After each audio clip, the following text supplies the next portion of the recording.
No generation is going to get more of an impact from what happens with this budget deficit issue than the young people. The paradigm in Congress now, sadly, is to blame the other side for not solving the problem, rather than work with the other side to solve the problem. Is that different than it's ever been? Yes, it's worse than it's ever been, because if you work with the other side, which used to be prized, solving problems used to be prized, if you solve the problem, both sides get credit. And this is scorched earth now. You have a president who thinks he has a mandate to raise taxes, and you have the freshmen, were formerly freshman Tea Party backed people that are now sophomores with more power that think they were reelected to oppose the president. So it's going to be the can kicking back and people saying, we want a solution. Well, if they don't deal with it, there's going to be, I guess, $700 billion sucked out of the economy.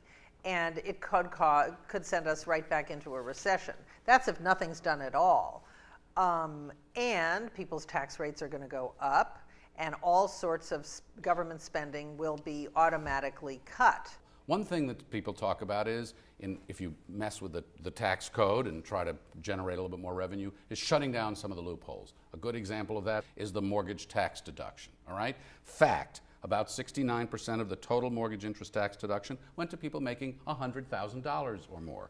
Fact, if you eliminated it over time, you could put about $240 billion, that's real money, back into the Treasury.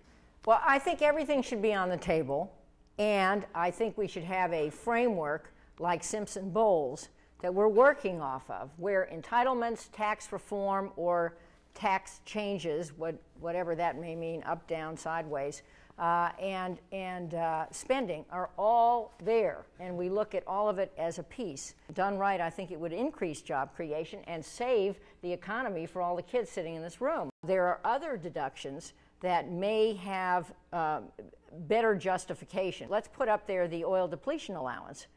So you put it all up side by side? Put it all up there. The 5 largest oil companies are earning enormous profits. Why should they get a tax break? What they ultimately need to do in the next several weeks is come up with a grand bargain where there's a defined amount that comes from limiting the deductions, and let the Ways and Means Committee and let the Finance Committee decide what that is. Right, if it's part of a mix, then it's going to be a lot easier to change and to pass. You mentioned grand bargain. I want to show you something. Here's a fact.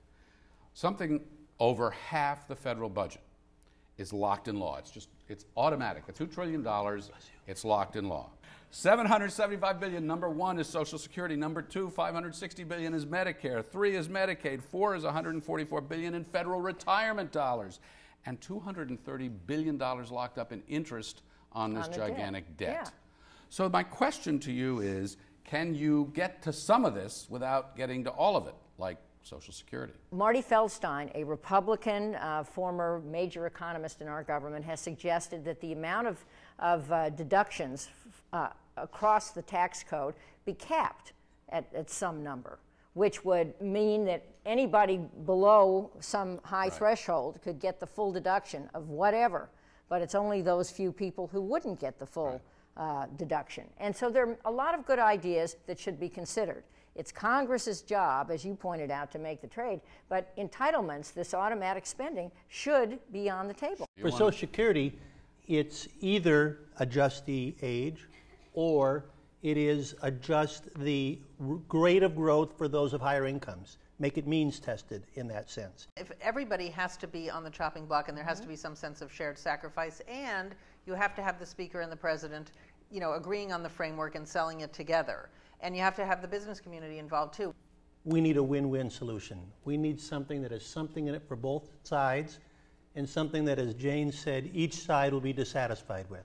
If we're all equally dissatisfied with the outcome, then it'll be an outcome that can actually pass and get into law. People are tired of this partisanship and want politicians to put America first. And I think the president has got the message. I hope he has the message. I think the leaders of Congress do. John Boehner is saying some encouraging things, at least in the last couple days.